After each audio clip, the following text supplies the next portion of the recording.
আজকে সারিকা আমাদেরকে কিছু বলবে আমার ব্লগে, সবাই শুনেন সারিকা কি বলে।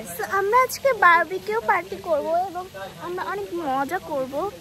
এখন আমাদের ওইদিকে হলো সব মানে সব চোরাটোলা করা হচ্ছে। আমরা এখন বারবিকিউ পরোটা এবং হলো ফিশ বারবিকিউ আর চিকেন বারবিকিউ হবে। হ্যাঁ, চিকেন বারবিকিউ এবং ফিশ বারবিকিউ।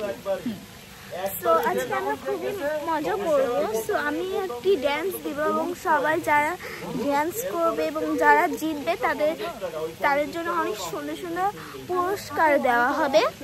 সো আমরা আজকে খুবই মজা করবো। সো চলেন আমরা দেখাই যে এদিকে কি হচ্ছে। দাঁড়াও আমি দেখাচ্ছি। আচ্ছা গাইজ, আমাদের এখন ফোয়ারাটা অন করেছি পুকুরে, এটা একটু দেখে নেবেন আমাদের লেকে। এটা অনেক সুন্দর লাগে, খুবই সুন্দর লেকের সাইডটা। ওখানে একটা ঝর্ণা মতো, হ্যাঁ সুন্দর না? দেখো অনেক নাইস। ওকে, নাও আমরা এই সাইডটা একটু ঘুরে দেখবো আমরা। এটা কিন্তু আমার নানুর একটি ঘের। হ্যাঁ, ঘেরের মধ্যে একটা আলাদা করে লেক করেছে, এটা একটা সুইমিং পুলের মতো অনেকটা।